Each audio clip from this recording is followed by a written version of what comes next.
दुनिया में दूसरा सबसे बड़े मजहब का नाम क्या है?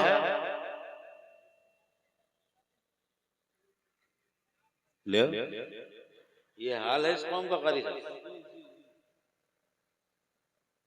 पहली बात तो जलसों में नहीं आते, और जलसों में आते हैं तो नातें इतनी ज्यादा सुनते हैं कि तकरीर की तरफ ध्यान ही नहीं देते। तकरीर से इल्म मिलता है। तकरीर भी एक दरसगाह होती है, स्टेज भी एक दरसगाह है। दुनिया में दूसरे सबसे बड़े मजहब का नाम इस्लाम है। अब तो बोल दो, दुनिया में दूसरे सबसे बड़े मजहब का नाम, अरे जोर से बोलो, दुनिया में सबसे दूसरे बड़े मजहब का नाम इस्लाम है। अरे इस्लाम का नाम तो ले लो भाई साहब। कोई इस्लाम बैठा तो नहीं इसमें? सोच रहे हो हम इस्लाम नाम का है।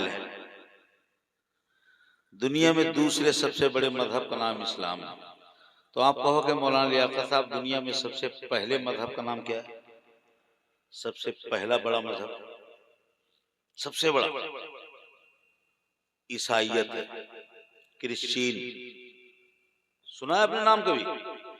सुना है भाई साहब? बोला करो। अरे सुना कि नहीं सुना? सुना तो मुंह से बोलो ना भाई। कुछ बात करो, कुछ आप हमें अपनी कहो, कुछ हम आपसे अपनी कहें, तभी तो बात बढ़ेगी। दुनिया में सबसे पहला बड़ा मजहब ईसाई है, और ईसाई मजहब को दुनिया में 2000 से भी ज्यादा साल हो गए।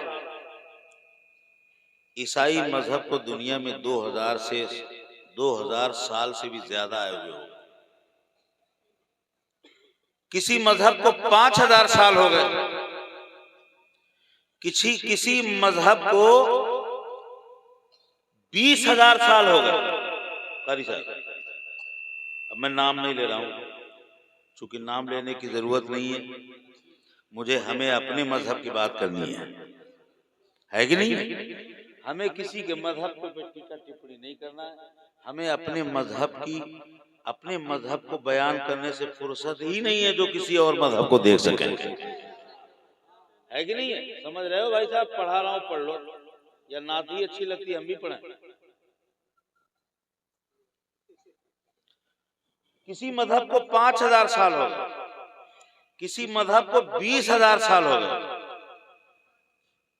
किसी मजहब को 2000 साल हो गए, मगर इस्लाम को आए हुए दुनिया में पूरी तरह से आबोताब के साथ। वैसे इस्लाम तो पूरी दुनिया में सबसे पहले उस वक्त आया था जब हजरत आदम जमीन पे आए थे। अब तो बोल दो सुभान अल्लाह, जरा जोर से बोल दो सुभान अल्लाह। हजरत आदम जमीन पर आए थे, इस्लाम लेके आए थे। आदम का आना इस्लाम पर था, हजरत आदम इस्लाम पर आए थे। बैठ जा बेटा, बैठ जा, बड़ी काम की बातें बता रहा हूं। तुझे मजा नहीं आ रहा होगा, मुझे पता है तुम्हें मजा नहीं आ रहा होगा। थोड़ा सब्र तो कर ले, मैं अपनी जमीन तो बना लूं। 5000 साल, 2000 साल, 20,000 साल, बल्कि उससे भी पहले। मगर दुनिया में सबसे पहले इस्लाम आया इसलिए कि जब हजरत आदम आए तो इस्लाम पे आया। 1,24,000 या 2,24,000 कम बेश अंबिया मुरसलीन, आदम से लेके शीश तक, शीश से लेके इब्राहिम तक, इब्राहिम से लेके मूसा तक, मूसा से लेके ईसा तक, जितने नबी आए वो सब इस्लाम पर ही आए। अब जोर से बोलो सुभान अल्लाह। पलती लगा के बैठो, ये घुटनों पे हाथ रख के छोड़ो। हाँ, पलती लगा के बैठो, हाथ उठा के बोलो या रसूल अल्लाह। दुनिया में जितने मजहब आए सब में सबका आना और है, मगर मेरे इस्लाम का आना, जोर से बोलो, इस्लाम का आना और हजरत आदम आए इस्लाम के ऊपर। इसीलिए जब घर वापसी का कार्यक्रम चलाया गया, जब लोगों को लालच दिया गया, भाई साहब राशन कार्ड बना देंगे, तुम्हें गल्ला दिलवा देंगे, तुम्हें इतना पद दिला देंगे, तुम्हें फला इलाके का मोर्चे का सदर बनवा देंगे, फला इलाके की तंजीम यूनियन का तुम्हें अध्यक्ष बना देंगे। जब लालच दिया गया, घर वापसी कर लो, लालच दिया गया, उस वक्त पूरी दुनिया के ऊपर अगर किसी ने ललकार के जवाब दिया था तो बरेली के अहमद रजा के गुलामों ने कहा था कि हाँ हाँ हमें घर वापसी मंजूर है, हम घर वापसी के लिए तैयार है, मगर सबसे पहले अपने असली घर की पहचान कर ली जाए। तो असली घर हमारा है कौन? ये जो तुम दिखा रहे हो ये 2000 साल वाला असली घर नहीं है, ये 1500 साल वाला असली घर नहीं है, ये हमारा 5000 साल वाला असली घर नहीं है।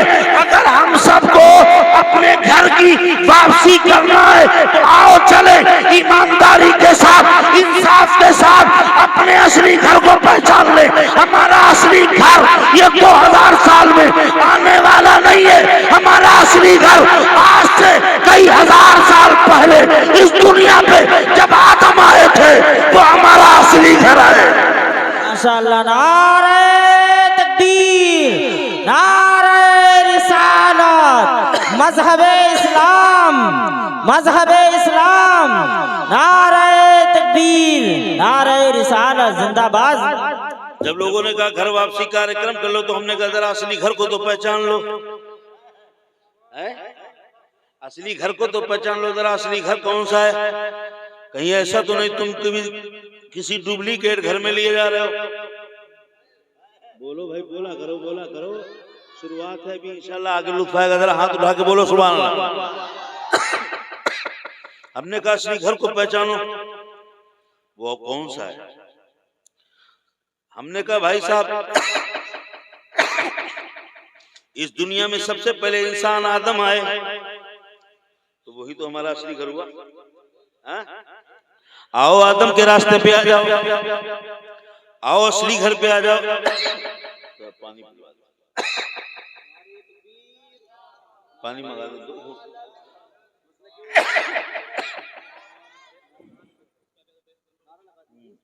नारे तकबीर, नारे रिसालत, नारे रिसालत, मसलके आला हजरत फैज़ाने गौसे आज़म, फैज़ाने गरीब नवाज, ख्वाजा का हिंदुस्तान, इश्क मोहब्बत, इश्क मोहब्बत, प्यार मोहब्बत, प्यार मोहब्बत।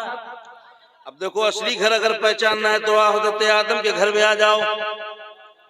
और आदम का असली घर तो जन्नत है, जन्नत से ही तो आए थे हमारे बाप हज़रत आदम।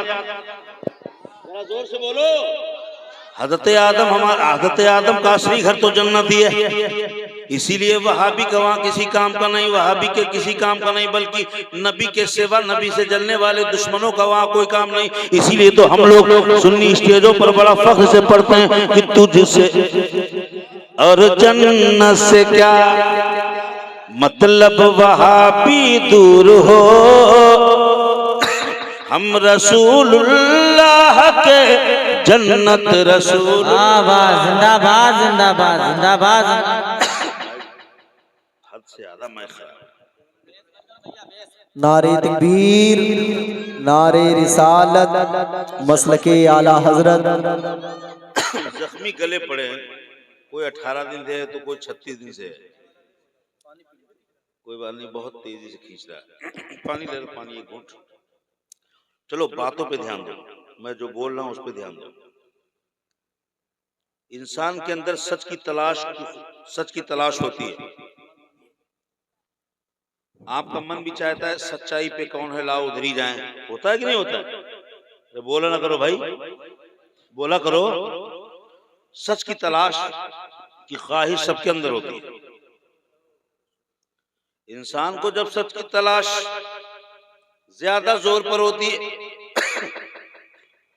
पानी नहीं है मसले का हल पानी ही है।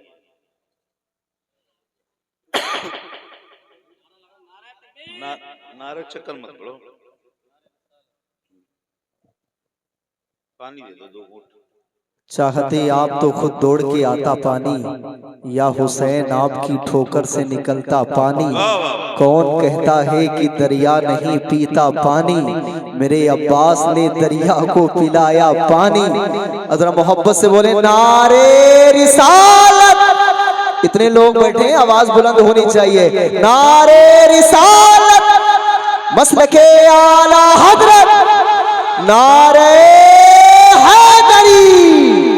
जिंदाबाद।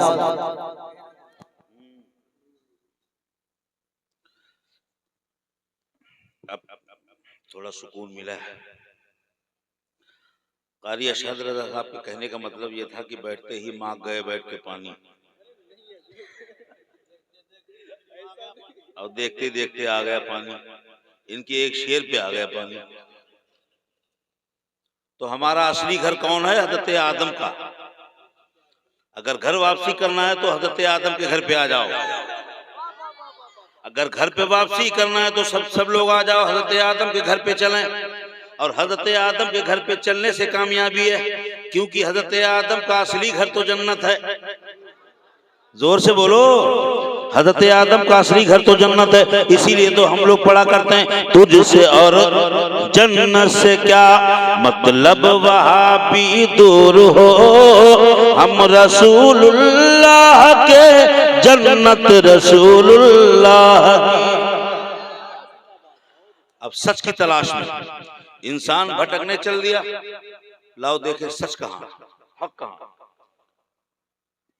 देखा लोहे में बड़ी ताकत है, ये तो आदमी को मार देता है। हेलो भाई साहब, हेलो हेलो, लोहे में बड़ी ताकत है।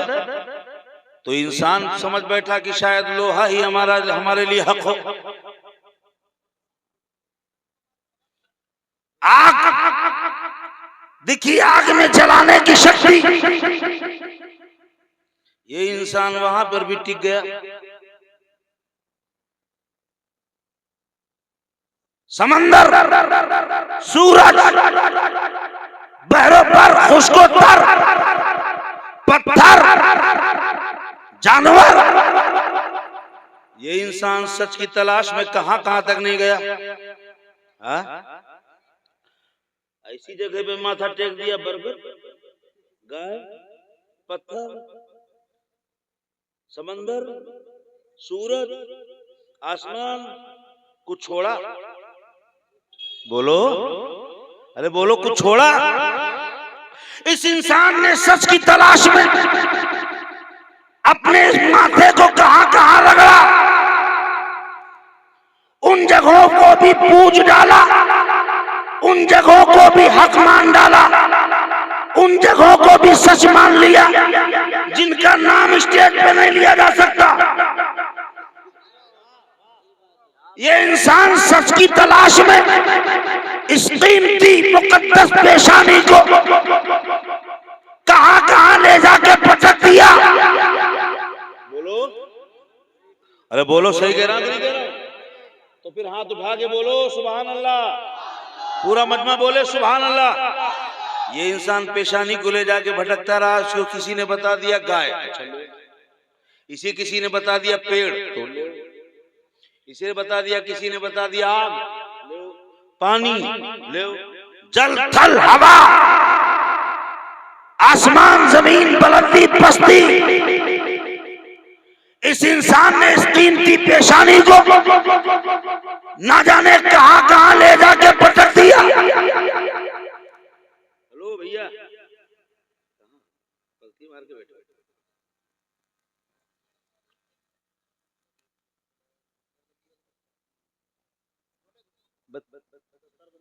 हाँ, आने दीजिए, दस्तारबंदी वाले बच्चे आ रहे हैं। अब सुनो, ये पेशानी, कीमती पेशानी कहां कहां झुक गई। कारी जमाल साहब जहां जहां जिनका नाम लेना चाहिए वहां भी झुक गई। नापाक जानवरों के नापाक रतूबतों के सामने भी पेशानी झुका दी। इस इंसान ने अपनी पेशानी को इतना सस्ता कर दिया। तो वजह चाहूंगा अहले इल्म की, तो जरा सोचे थोड़ा सा। इस इंसान ने अपनी पेशानी को इतना सस्ता कर दिया, नापाक चीजों के सामने भी झुका दिया। मगर कुर्बान जाओ अगर वाले लोगों, ये सुन्नी मुसलमानों, अपने नसीब पे जितना नाज करो कम है। कहो क्यों? इसलिए कि अल्लाह ताला ने एक खुदा का पता तुम्हें मिल गया। अब ये पेशानी दर बदर नहीं भटकेगी।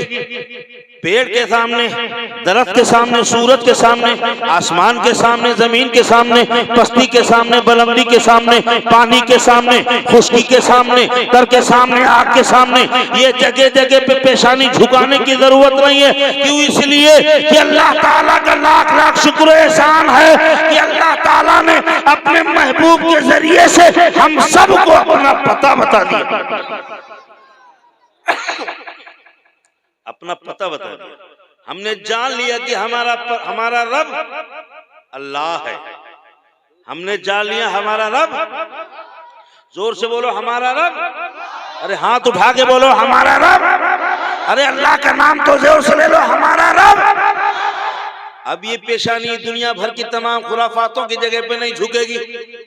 पेशानी बड़ा कीमती है, पेशानी बड़ा कीमती है। हाँ, हर दर पे झुके सर ये मेरी शान नहीं है, ये पेशानी नहीं झुक सकती। जमाने में एक खुदा के सामने झुकने पर लोगों को इतनी जलन हो गई, शैतान को इतनी तकलीफ हो गई। हम तुम्हारे एक खुदा के सामने नहीं झुकेंगे। दरिया, बुलंदी, पस्ती, पहाड़, पानी सबके सामने झुक जाएंगे, मगर जिद है एक रब के सामने नहीं झुकेंगे। शैतान ने इंसान को शैतान बना दिया, एक खुदा से बगावत करने पे मजबूर कर दिया। एक खुदा के सामने नहीं झुकेगा और फिर कुछ और नहीं छोड़ेगा। वहां पर भी झुका देगा जिनका नाम स्टेज पर नहीं लिया जा सकता। एक खुदा के सामने ये पेशानी नहीं झुकाएगा और दुनिया की सारी चीज के सामने झुका देगा। जिद में आया तो ऐसा आया कि नहीं, एक खुदा के सामने नहीं झुक सकते और जिसको बताओ वहां झुका देंगे। कुछ छोड़ा नहीं झुकाने के लिए। और हमसे पूछने लगा कि तुम इतनी मजबूती से उसी एक रब के सामने क्यों झुकते हो? क्या कभी देखा है इतनी सख्ती के साथ एक अल्लाह की वहदानियत पे अड़े क्यों हो? अगर के किसी सुन्नी मुसलमान से अगर कोई कहे क्या खुदा दो हो सकते हैं, तो सवाल करने वाले वो थप्पड़ मार देगा, मार के कहेगा नहीं, अल्लाह सिर्फ और सिर्फ एक है कि नहीं है? इतनी यकीन के साथ कैसे कह सकते हो? पलिया वालों ने तो देखा नहीं, कारी जमाल साहब ने देखा होगा नहीं, इनके उस्ताद ने देखा होगा नहीं, फिर इतने अड़े सख्ती से अड़े क्यों? इतनी मजबूती के साथ इस ईमान पे कायम क्यों? तो कुछ लोगों ने पूछा शायद कारी सलीम साहब ने भी देखा होगा। कारी सलीम साहब नहीं। आपके उस्ताद ने देखा होगा नहीं, आपके उस्ताद ने देखा होगा नहीं, इनके दादा परदादा करदादा सकरदादा उस्ताद ने देखा होगा नहीं। फिर देखा किसने? जरा जोर से बोलो, फिर देखा किसने? इस कायनात पर, जमीन पर, जमीन और आसमान के बीच में एक अल्लाह को देखने वाला कोई नहीं। सिर्फ और सिर्फ तने तन्हा मेरे आका जनाब मोहम्मद रसूलुल्लाह की जात है। एक मुस्तफा ने देखा है और पूरी दुनिया मुस्तफा के देखने पर ऐसा ईमान रखती है, ऐसा यकीन रखती है कि जैसे मुस्तफा ने देखा ऐसा समझो कि हमने देखा। ऐसा यकीन रखती है। मुस्तफा ने देखा माथे की आंखों से, सिर्फ और सिर्फ तने तन्हा पूरी दुनिया पे। अब तवज्जो करो अगर वालों, हजरत दाऊद ने भी नहीं देखा, सुलेमान ने नहीं देखा, जकरिया ने नहीं देखा, याहया ने नहीं देखा, हजरत इब्राहिम ने भी नहीं देखा, हजरत इस्माइल ने भी नहीं देखा, हजरत यूसुफ ने भी नहीं देखा। 1,24,000 या 2,24,000 कम बेश अंबिया मुरसलीन में से किसी नबी ने खुदा को माथे की आंखों से नहीं देखा है, बल्कि अल्लाह तबारक व तआला ने अगर किसी को अपना जलवा दिखाया है तो वो सिर्फ और सिर्फ मेरे आका जनाब मोहम्मद रसूलुल्लाह सल्लल्लाहु तआला अलैहि वसल्लम की आंखें हैं, जिन्होंने माथे की आंखों से मेराज की रात में अपने माथे की आंखों से खुदा का ऐसे दीदार किया जैसे अक्कर का जलसा सुनने वाले नीचे से हमें देख रहे हैं, कारी सलीम साहब को देख रहे हैं, कारी सलीम साहब तुम्हें देख रहे हैं। इसी तरह मेराज की रात में मेरे आका ने खुदा को ऐसे देखा, सामने खुदा है, एक तरफ रसूलुल्लाह है, एक तरफ अल्लाह है, जलवाए खुदा जलवाए मुस्तफा ऐसे मिले कि बीच में कोई हद फासिल नहीं है। अल्लाह अकबर कबीरा। जब एक देखने वाले ने इतना करीब से देख लिया तो अक्कर के जलसा सुनने वालों ने बड़े यकीन से कहा कि सुनो, एक देखने वाले का कहा मान लिया है, एक देखने वाले का कहा मान लिया है, बिन देखे तुझे हमने खुदा मान लिया, बिन देखे तुझे हमने खुदा, बिन देखे तुझे हमने खुदा। अगर वालों जरा बताओ, बिन देखे तुझे हमने खुदा, एक खुदा को हमने मान लिया है। और सुनो, हमारी जिद में लोग इतने अड़ गए, ये माथा ना जाने कहां कहां पटक देंगे ले जाके, मगर एक अल्लाह के सामने नहीं आएंगे, एक खुदा के सामने नहीं झुकेंगे। तो जो एक खुदा के सामने नहीं झुकता है तो फिर ये पेशानी ना जाने कहां कहां पटकनी पड़ती है। जो एक खुदा के सामने नहीं झुकेगा तो फिर ये माथा लिए लिए दर बदर घूमेगा, कहां का पटक देगा। और तो रब जिनका नाम नहीं लिया जा सकता माइक पर, वो तक नहीं छोड़ा। एक खुदा के सामने झुकने की जिद में कहां कहां झुक डाला, कहां कहां पेशानी पटक दी। अल्लाहु अकबर कबीरा। अल्लाह ताला, अल्लाह के रसूल सल्लल्लाहु ताला अलैहि वसल्लम ने पूरी दुनिया पे जब सबसे पहली बार इस्लाम का ऐलान फरमाया तो कितना खूबसूरत जलसा था। फारान की चोटी पर मेरे आका एक अल्लाह का ऐलान कर रहे थे, और मक्के वालों ने पहली बार एक खुदा का तसव्वुर सुना था, एक खुदा की सोच पहली बार मक्के में आई थी। अल्लाहु अकबर कबीरा। तमाम लोग मुखालिफ हो गए, जलने वाले जल गए, सब छोड़ के चले गए, मेरे आका तने तना रह गए। ऐसे वक्त में मेरे आका उदास होने वाले थे, चेहरे पे उदासी आने वाली थी। आवाज आती है, मेरे महबूब उदास नहीं होना, गम न करना, सुस्त मत होना, ए मेरे महबूब परेशान मत होना। कोई माने या ना माने तुम मुझे ला इलाहा इल्लल्लाह कहो, मैं तुम्हें मोहम्मद रसूलुल्लाह। अब इस्लाम पर टिप्पणी करने वाले क्या क्या इस्लाम पर टिप्पणी करते हैं। हिजाब, इस्लाम में हिजाब क्यों है, ये तलाक क्यों है, ये हलाला क्यों है, ये 72 हूर है। तो मैं कहूंगा अगर वालों, भाई साहब, इस्लाम को समझने के लिए ये इंसानी दिमाग में आने वाला कलाम नहीं है, ये अल्लाह का कलाम कुरान पाक इंसान की दिमाग में आने वाला नहीं है। और अगर कोई 54 10 5 पैसे भर किसी सूरत के एक हिस्से के करीब पहुंच भी गया, अल्लाह अकबर कबीरा, तो इस कुरान की बरकत से उसको इतना इल्म मिल गया कि कुरान की आयत से ही उसने प्लेन बनाने का तरीका निकाल लिया, कुरान की आयत से ही उसने स्टीमर बनाने का तरीका निकाल लिया, कुरान की आयत से ही उसने कंप्यूटर बनाने का तरीका निकाल लिया। ए अक्ल वालों, तुम समझ रहे हो कि ये कलाम इलाही सिर्फ इसलिए आया है कि 40वें में पढ़ा जाए। कुरान में रमजान शरीफ में हाफिज जी रमजान में सुनाए, तुमने सोच रखा है खाली ये फूक डालने, तावीज बनाने, 40वें में कुरान खानी कराने के लिए आया है। नहीं नहीं, सुनो, असल से लेके आज तक और आज से लेके सुबह कयामत तक जितना इल्म दुनिया में आया है और आ चुका है और आएगा, वो सब अल्लाह ताला ने कुरान के 30 पारों में रख दिया। इंशाअल्लाह। नारे तकबीर, नारे रिसालत, मसलके आला हजरत फैजाने गौसे आजम, उलमाए अहले सुन्नत, अजमते कुरान, फैजाने कुरान, नारे तकबीर, नारे रिसालत जिंदाबाद। भाई साहब कुरान को ये बताओ कौन समझ पाएगा? अभी इस्लाम मुसलमान नहीं समझ पाया है। आप समझ गए इस्लाम?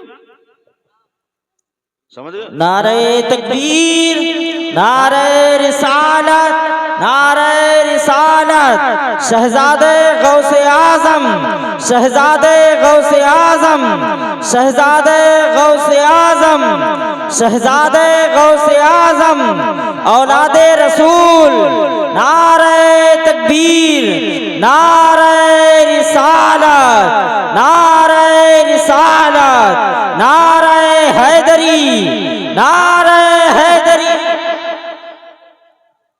हजरत अल्लामा इरफानुल हक चतुर्वेदी साहिब किबला, उलमाए अहले सुन्नत, शहजादे गौसे आजम, शहजादे गौसे आजम, मसलके आला हजरत।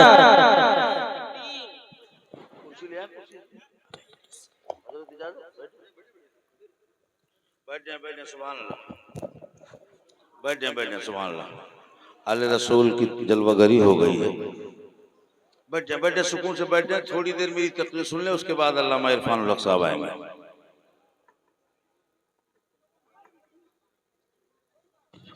दरअसल में हम ही लोगों ने आप लोगों की सुनने का जो मेयार बना दिया है ना, शेर व शायरी, हंगामा आराई, वो हम ही लोगों को कभी कभी तकलीफ देता है। जिस दिन हम तकरीर करना चाहते हैं उस दिन हमको यही सब तकलीफ देता है। ज़ियारत कीजिए, हज़रत सैयद अंबर मियाँ साहब क़िबला आपके सामने जलवागर हैं।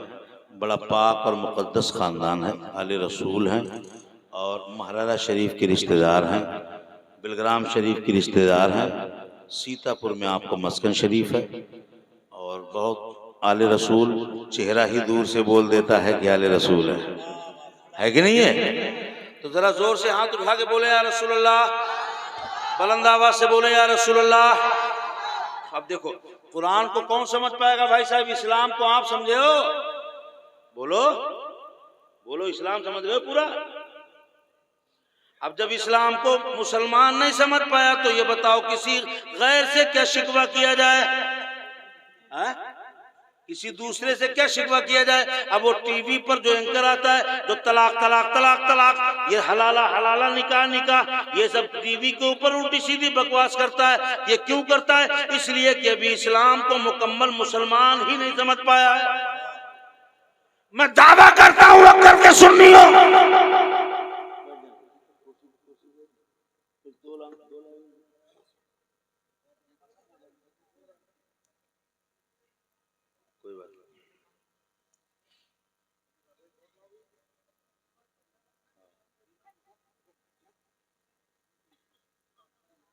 मैं दावा करता हूं अगर वालों, जिस दिन मुसलमान इस्लाम को समझ जाएगा, जिस दिन मुसलमान इस्लाम को समझ जाएगा, उस दिन पूरी दुनिया इस्लाम को समझ जाएगी। है कि नहीं है भाई साहब? अभी आप ही नहीं समझ पाए हो। आप सोच रहे हो दादा मुसलमान थे, गोश्त खाते थे, हम भी मुसलमान हैं। हमारे बाप मुसलमान थे, हम भी मुसलमान हैं। न हर लगी न फिर करी, फोकट में ईमान मिल गया, इसीलिए ईमान की कदर नहीं है। कहाँ देख रहे हैं आप? इधर देखें, थोड़ी देर इधर देखें। बाप मुसलमान थे, हम भी मुसलमान हो गए। दादा मुसलमान थे, हम भी मुसलमान हो गए। हमारे घर में गोश्त पकता था, हम भी खाते थे, बाप भी खाते थे, मुसलमान हो गए। न हर लगी न फिर करी, फोकट में ईमान मिल गया, इसीलिए इस ईमान की कदर नहीं। ईमान की कदर अगर जानना है तो आओ हजरत बिलाल से पूछो। जरा जोर से बोलो, ईमान की अहमियत अगर सीखना है तो आओ बिलाल से पूछो। हजरत बिलाल रज़ी अल्लाह ताला अन्हु के सीने पे उमैया बिन खलफ का गुलाम सीने पे बैठ करके हजरत बिलाल को तकलीफ दे रहा था। नंगा बदन करके रेगिस्तान की तपती हुई रेत के ऊपर लिटाया गया, नाखूनों को बिरंजियों से ठोका गया और बिलाल के जिस्म को लोहे की सलाखों से दागा गया और बिलाल से कहा गया बिलाल मान जाओ, नबी का कलमा पढ़ना छोड़ दो, ईमान से बात आ जाओ, तुम्हें मक्के की सबसे खूबसूरत लड़की से शादी करा दी जाएगी। ए बिलाल मान जाओगे तो तुम्हें मक्के के अंदर सबसे बेहतरीन मकान बना दिया जाएगा। बिलाल अभी वक्त है, नबी का कलमा पढ़ना छोड़ दो, ये जो ईमान ले आए हो ईमान से फिर जाओ। ए बिलाल तुम्हें दौलत से माला माल कर दिया जाएगा। बिलाल को सताया जा रहा है, नाखूनों को बिरंजियों से ठोका जा रहा है, बदन को सलाखों से दागा जा रहा है, रेगिस्तान की तपती हुई रेत पर बिलाल को नंगा करके लिटाया जा रहा है। बिलाल की छाती पर वजनी पत्थर रख के बिलाल को धमकी दी जा रही है, बिलाल मान जाओ, नहीं मानोगे मारे जाओगे, मान जाओगे तो माला माल कर दिए जाओगे। मगर ईमान की अहमियत, ईमान की अहमियत, ईमान की चाशनी, ईमान का मजा बिलाल चख चुके थे। बिलाल को मालूम था, बिलाल जानते थे, इसलिए जब बिलाल को धमकी दी गई बिलाल मान जाओ तो बिलाल की जबान पे रोने के बजाय, शिकवा के बजाय, तकलीफ के बजाय, कराहत के बजाय बिलाल के होठों पे मुस्कुराहट थी। बिलाल मुस्कुरा रहे थे और मुस्कुरा के जवाब दे रहे थे कि वो कोई और होगा अपना जो ईमान दे देगा, वो कोई और होगा अपना जो ईमान दे देगा। नबी को चाहने वाला नबी पर जान। वाह वाह वाह, जिंदाबाद जिंदाबाद जिंदाबाद, सुभान अल्लाह सुभान होगा अपना जो ईमान दे देगा, नबी का चाहने वाला नबी पर। जोर से बोलो नबी पर, हाथ उठा के बोलो नबी पर। कुछ लोग बड़ा कंफ्यूज हैं, हम जान दे पाएंगे कि नहीं दे पाएंगे, इसीलिए नहीं उठा रहे। मुसलमान तुमसे शिकायत है कि तुमने कुरान नहीं पढ़ा। कुरान इतना बड़ा इल्म हिकमत का समंदर है। मालूम, जब बहुत बड़े वैज्ञानिक ने रिसर्च किया कि आसमान और जमीन और आसमान के बीच में जो खला है और इस आसमान में कभी कोई सुराख है कि नहीं है, आने जाने का रास्ता है कि नहीं है, बहुत बड़े वैज्ञानिक ने रिसर्च किया। बहुत बड़ी वैज्ञानिकों की टीम ने रिसर्च किया। 14 साल तक रिसर्च चलता रहा। कितने साल तक? इतने जोर से बोलो। 14 साल तक डॉक्टरों की बड़ी टीम रिसर्च करती रही कि आसमान के पार जाने वाला कभी कुछ हुआ कि नहीं है, आसमान कभी कोई दरवाजा है कि नहीं है, आसमान में कभी कोई होल हुआ कि नहीं है। डॉक्टरों की 14 साल तक बराबर टीम में रिसर्च किया, वैज्ञानिकों ने बराबर रिसर्च किया। रिसर्च करने के बाद 14 साल के बाद जब रिसर्च का रिजल्ट निकला, रिसर्च करने के बाद जब उसका नतीजा निकला, जब रिपोर्ट लिखने का टाइम हुआ, अल्लाह अकबर कबीरा, चांद आसमान पर रिसर्च करने वाला डॉक्टर जैसे ही जमीन पे आया, आने के बाद उसने रिपोर्ट लिखने के लिए वो बैठा तो उसने फौरन कलम रख दी, कागज रख दिया, बोले जल्दी लिखो। उसके साथी बोले जल्दी लिखो। उसने कहा नहीं, मैं बाद में लिखूंगा, पहले किसी मौलवी को बुलाओ, मैं उसके हाथों पे कलमा पढ़ के मुसलमान हो जाऊं। जरा जोर से बोलो। बोला मैं रिसर्च का रिजल्ट बाद में लिखूंगा, पहले कलमा पढ़ के मुसलमान बन जाऊंगा। भाई साहब, इस्लाम जिस दिन समझ जाओगे ना तो फिर ये दुनिया की तमाम खुराफात निकल जाएगी। इस्लाम जिन्हें मिला वो इस्लाम नहीं समझ पा रहे, और जिन्हें इस्लाम नहीं मिला वो रिसर्च कर करके इस्लाम के एक एक पॉइंट पे रिसर्च कर करके इस्लाम की दौलत से मालामाल हो रहे हैं। जरा जोर से बोलो सुभान अल्लाह। अब उससे पूछा, ये बताओ इतनी जल्दी ईमान लाने की वजह क्या है, आखिर क्या रिसर्च होगी, रिसर्च में तुम्हें क्या मिल गया? क्या तहकीक कर ली तुमने? तो वो बोलता है सुनो, मैंने पैगंबर की पर नाजिल होने वाली किताब 1500 साल पहले मैंने सुनी थी, उसको आज मैंने देखा और उसमें एक आयत थी, मैंने पढ़ा था अल्लाहु अकबर कबीरा। मैंने 14 साल तक रिसर्च किया कि आसमान में कोई सुराख है या नहीं है, आसमान में कोई दरवाजा है या नहीं है, आसमान जमीन से लेके आसमान के पार कभी कोई गया है कि नहीं है। हमने 14 साल तक लाखों करोड़ों खर्चा करने के बाद रिसर्च किया, तब पता चला कि आसमान में एक होल है, आसमान में एक दरवाजा है, आसमान में एक ऐसी जगह जहां पे ऐसे आसार दिख रहे हैं, ऐसे हालात लग रहे हैं कि ऐसा लगता है कि ये दरवाजा कभी खोला गया है, यहाँ से आदमी कभी कोई पार गया है। आसमान में एक दरवाजे के आसार मिलते हैं, आसमान में जमीन से आसमान के पार कभी कोई गया है। तो बोले कि ईमान लाने की वजह क्या है, ये बताओ, इतनी जल्दी मुसलमान बनने की वजह क्या है? तो वैज्ञानिक बोलता है, डॉक्टर बोलता है कि सुनो, हमने 14 साल के बाद ये पता चला कि आसमान में दरवाजा है, मगर कुरान ने 1500 साल पहले ऐलान कर दिया था सुभान अल्लज़ी असरा बिअब्दिही लैलन मिनल मस्जिदिल हराम।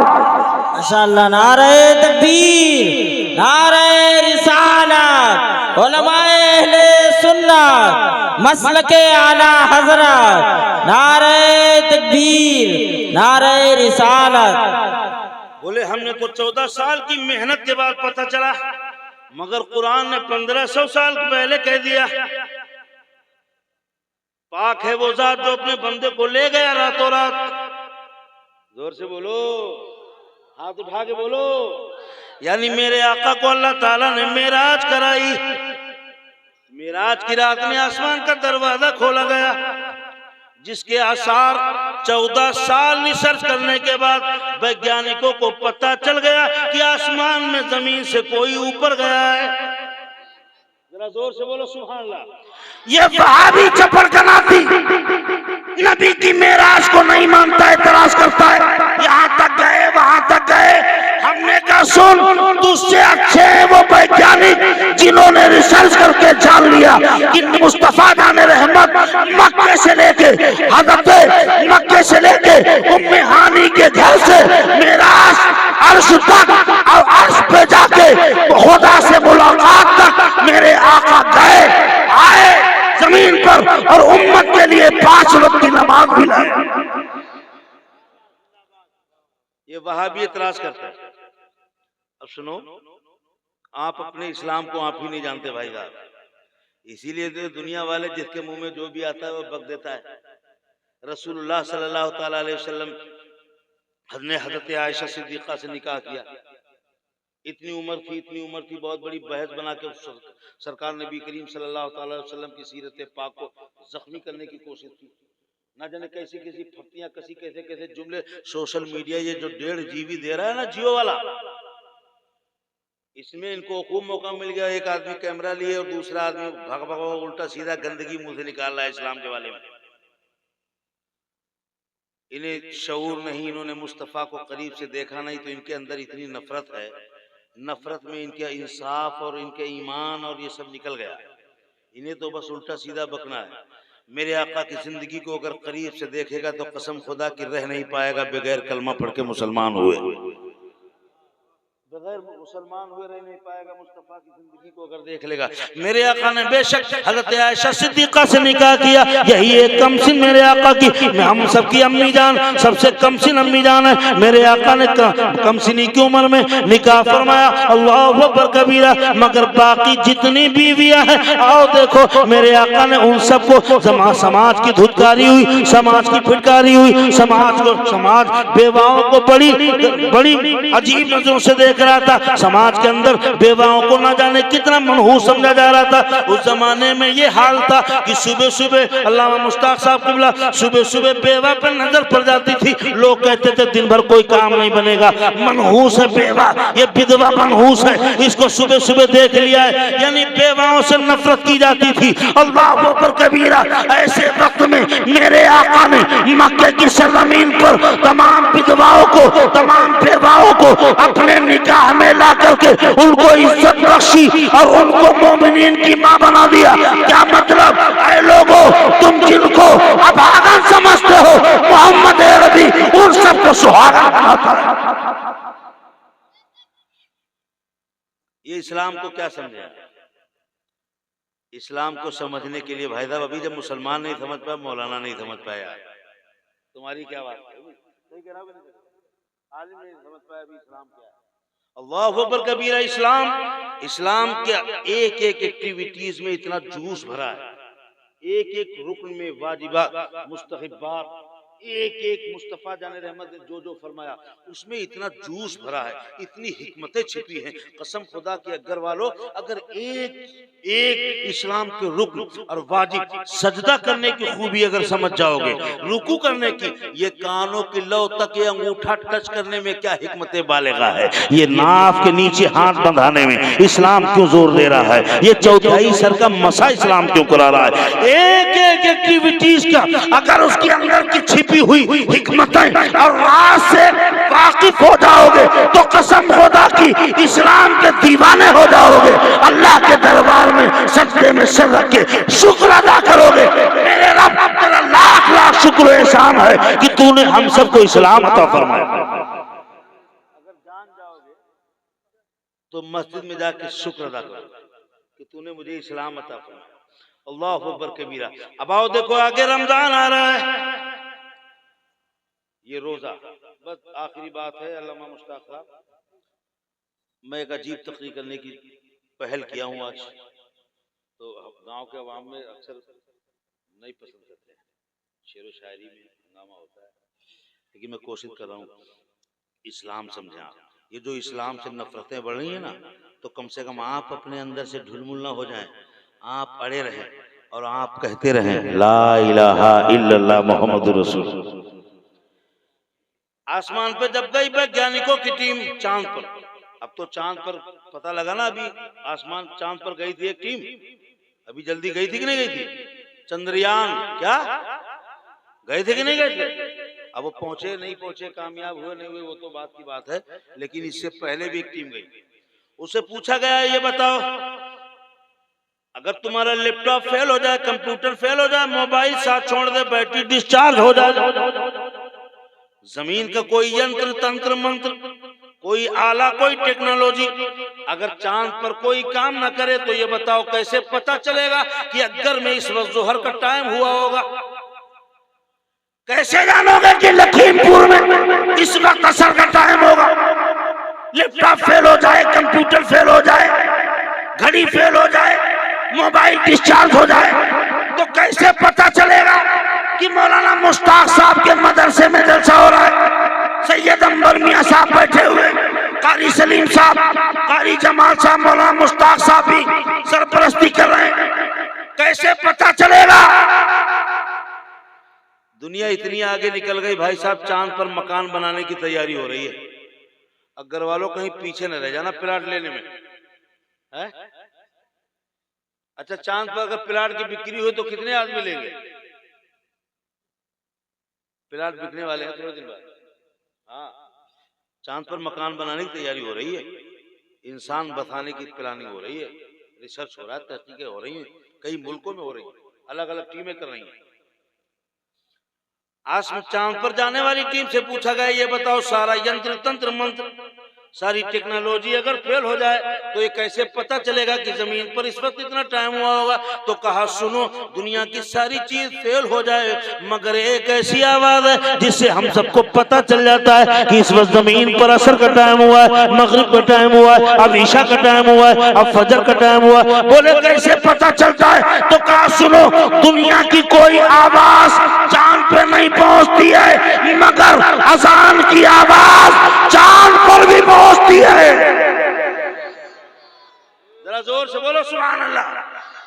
अजान की आवाज, ये लाउड स्पीकर पे पाबंदी लगा लो, ये माइक हटा लो, ये माइक आवाज खींचे, ये रुमाल भी हटा लो, मगर मौलाना लियाकत की आवाज को कौन रोक पाएगा? इसलिए कि जो बात दिल से निकलती है वो दिल पे जाके लगती है। नेक जिक्र को मेरे आका मदीने से सुनते, आका खुद फरमाते हैं जब बंदा अगर में बैठ करके सच्चे दिल से दरूद पढ़ेगा तो मैं मदीने में सब्ज गुंबद में रह करके अगर के सुन्नी मुसलमान का दरूद सुनता हूँ। पढ़ लो सल्लल्लाहु अलैहि वसल्लम, सब लोग पढ़ लो सल्लल्लाहु अलैहि वसल्लम। बाद में पूछा अच्छा ये बताओ दुनिया की कोई चीज ऊपर से दिखती है चांद पर से? चांद पर खड़े होकर दूरबीन लगा के कुछ देख सकते हो? तो वैज्ञानिक टीम का सरगना बोलता है कि जमीन की कोई भी कितनी भी बुलंदो बाला चीज हो मगर आसमान चांद पे खड़े होकर नहीं दिखती।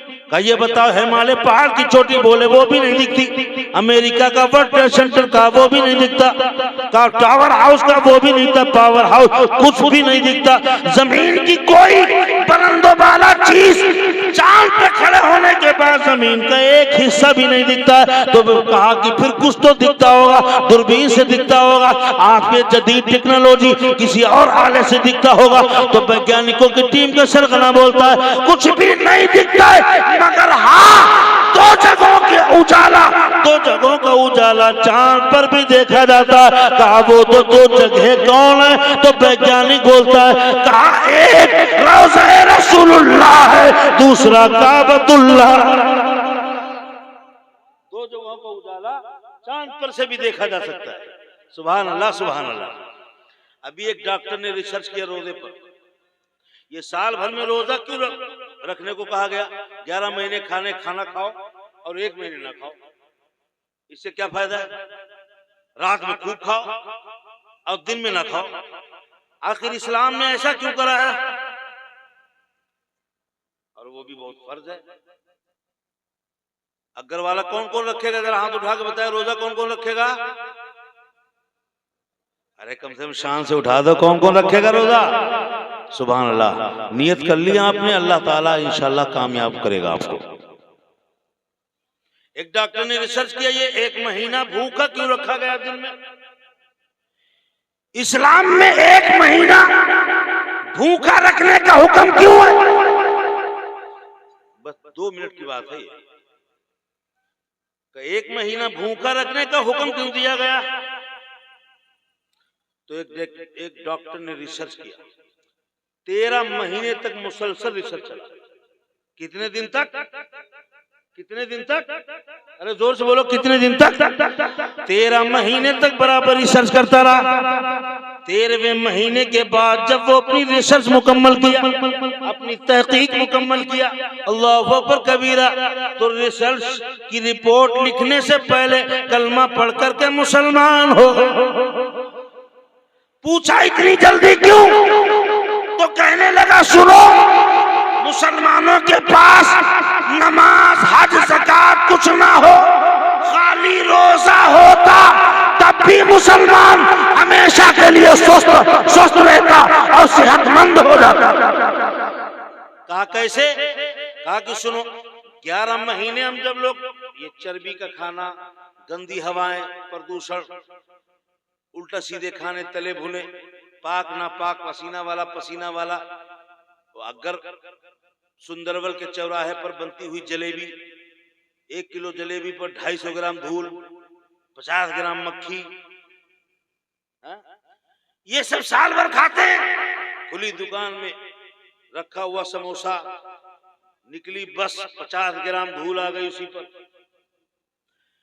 ये जो समोसे, ये चर्बी, ये फाइटी खाना, chicken chilli, mutton chilli, chicken changezi, mutton changezi, biryani, pulao, जर्दा, हलवा, ये गंदी हवाएं, गंदा प्रदूषण, ये तमाम खाने पाक ना पाक, ये पसीना, ये जो साल भर तक हम लोग अरबी चर्बी पता नहीं क्या क्या खाते हैं।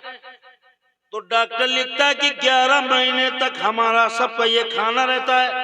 तो 11 महीने तक इन खानों के जरिए से गंदी प्रदूषण, गंदी हवाओं, गंदी सांसों के जरिए से हमारे जिस्म में बीमारी पैदा करने वाले जरासीम पैदा होते रहते हैं। जरासीम 11 महीने तक बराबर गंदी हवाओं से गंदी कीटाणु पैदा होते रहते हैं, गंदी सांसों से, गंदे खानों से हमारी बॉडी के अंदर गंदे कीटाणु पैदा होते रहते हैं और वो 11 महीने तक पैदा होते रहते हैं। अगर 12वां महीना उनको छोड़ दिया जाए, बराबर से वही खाना दिया जाए, तो 13वें महीने में उन कीटाणु में बीमारी पैदा करने की सलाहियत पैदा हो जाती है।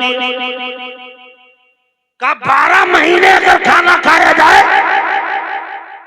12 महीने में उनको आजाद छोड़ दिया जाए, तो गंदे प्रदूषण, गंदे खानों की वजह से उन जरासीम में बीमारी पैदा करने की सलाहियत पैदा हो जाती है।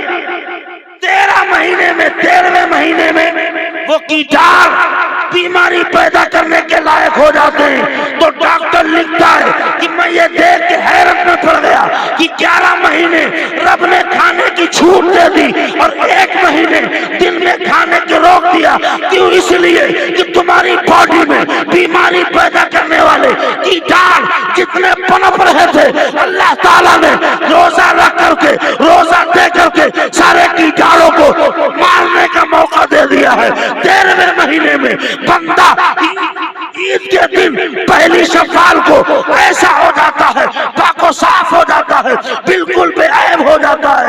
उसके जिस्म के अंदर एक भी कीटाणु बीमारी पैदा करने वाला नहीं सलामत रहता। सुभान अल्लाह। 1 महीना रोजा रखोगे तो ईद के दिन इतने अच्छे हो जाओगे। तो कुरान पढ़ो भाई साहब। ये कुरान के अंदर सब क्या क्या हिकमत है, आप क्या जानोगे भाई साहब। कुरान इतना बड़ा समंदर है इल्म का, हम लोगों को चवन्नी 10-5 पैसे पर भी नहीं मिला है। हाँ, 1-10-5 पैसे पर भी नहीं मिला है। कुरान इतना बड़ा इल्म और हिकमत का समंदर है। कुरान पे रिसर्च करने वालों ने प्लेन बना दिया, ट्रेन बना दिया। कुरान ये कितने हाफिज हैं माशाल्लाह? 1 हाफिज 3 कारी। आपकी बस्ती से पहली बार कारी जमाल साहब कह रहे थे, पहली बार इस बस्ती में दस्तारबंदी हो रही। सुभान अल्लाह। ये मौलाना मुश्ताक साहब बड़े तेज तर्रार आदमी, जहाँ भी रखते हैं, जहाँ भी रहते काम करते हैं। भूलनपुर में भी इन्होंने पता नहीं कितने बच्चों को तैयार कर दिया। बड़े कामयाब आदमी है। आपकी बस्ती में भी आज दस्तारबंदी हो रही है। और कुरान जैसी अजीम किताब, ये तो हाफिजा की है भाई साहब, ये हाफिजा की है। और अगर कुरान में गोता लगाने वाले आप अपने बच्चों को पढ़ाएं, दोनों तालीम पढ़ाएं, इतनी तालीम पढ़ाएं, दोनों तालीम आलिम हाफिज भी बनाएं और रिसर्च करने वाले डॉक्टर PhD के बच्चों को कराएं। इतना पढ़ाएं ताकि आपके बेटे के सामने जब कोई तलाक का सवाल करे, हलाला का सवाल करे, 72 हूरों को पे एतराज करे, जब आपके बेटे के सामने इस्लाम के किसी मसले पे एतराज करे, तो आपका बेटा बगले न झाके, आपका बेटा गूगल पे न सर्च करे, बल्कि आपका बेटा सीना तान करके कहे कि इधर आओ प्यारे, हुनर आजमाए, तो तीर आजमा, हम जिगर आजमाए। जिस मजहब को मानते हो उस मजहब को समझ लो अच्छे से। अल्लाह ताला ने कितनी बड़ी नेमत अता फरमाई है आपको। आप जान जाओगे नमाज में क्या क्या फायदे, टाइम होता बताता, वुजू में क्या फायदे हैं। आप जान जाओगे एक इस्लाम की एक्टिविटीज में क्या क्या फायदे हैं। आप हैरत में पड़ जाओगे अल्लाह ताला ने कैसा मजहब अता फरमाया, कैसी किताब अता फरमाई है, कैसा कलाम अता फरमाया है। अल्लाह अकबर कबीरा। 4 बच्चों की दस्तारबंदी है आपकी बस्ती में। अगर आप लोग भाई साहब साथ दें तो इंशाल्लाह अगले साल 8 बच्चों की होगी। अब ये कैसे चलाते हैं मदरसा, कितनी मशक्कत और मेहनत के बाद ये 4 बच्चों को आपके सामने फल की तरह पेश किया है। साल भर, 2 साल, 3 साल मेहनत की होगी, कैसी कैसी ठोकरें खाई होगी, कैसे कैसे लोगों के ताने सुने होंगे, कैसे कैसे लोगों के सामने बेशर्मी करके मदरसे को बढ़ाने के लिए बेशर्मी करना पड़ी होगी। मगर याद रखो मौलाना मुश्ताक साहब, ये तुम्हारा मदरसे के लिए चलना, ये इस्लामी तालीम के लिए जिल्लत झेलना, बर्दाश्त करना, ये नींदों को कुर्बान करना, इस्लाम की तालीम को आगे बढ़ाने के लिए, ये सब जिहाद अकबर का है, सवाब मिले, बहुत बड़ा सवाब है। भाई साहब इसी सवाब में हम चाहते हैं कि अगर के तमाम सुन्नी मुसलमान भी हाथ बटा लें। मदरसा बड़ा मुख्तसर है, बड़ी तैयारी 5-10 दिन में जलसा किया है मौलाना मुश्ताक साहब ने, और 10 दिन में बेचारे क्या कर लेंगे? बता रहे हैं अपने पास से खर्चा किया है, 10 दिन में क्या कर सकते हैं? बीच में पानी बारिश हो रही थी, कहीं जा नहीं पाए। हाँ 8 ही दिन में, 8 दिन में बताओ क्या कर सकते हैं? आप इनके बाजू मजबूत करें, इनके हौसला बढ़ाएं, इनकी हिम्मत तोड़े नहीं, इनका हौसला बढ़ाएं। कुछ ना हो सके इनके पास जाके दो जानू बैठ जाएं और पूछ ही लें, मौलाना साहब मदरसा चलाने में कोई तकलीफ तो नहीं हो रही है? मुझे यकीन है ये यही कहेंगे, नहीं आप अपने बच्चे को पहले भेजें ताकि आपके बच्चे को भी हम इल्म दीन सिखाएं। तो मैं चाहता हूं कि इनके मदरसे में सब लोग हिस्सा लें, थोड़ा थोड़ा सब लोग हिस्सा लें। अभी सैयद साहब से सब लोग मुसाफा करेंगे, मुसाफा करने को इजाजत नहीं है। अल्लामा मुश्ताक साहब ने पहले कह दिया था कि कोई जब तक मौलाना लियाकत साहब ना कहे तब तक कोई मुसाफा नहीं करेगा। ये मुसाफा की कुंजी खोलने का हक मुझे दिया गया, ये हक मुझे तफवीज़ किया गया। या ले रसूल सुभान अल्लाह सुभान अल्लाह।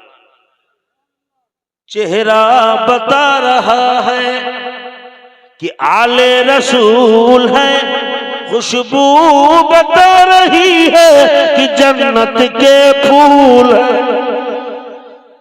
तो इसलिए मैं अगर वालों तुम सबको मुसाफा करने की इजाजत देता हूँ, लेकिन मैं ये चाहता हूँ कि मुसाफा करते जाएं।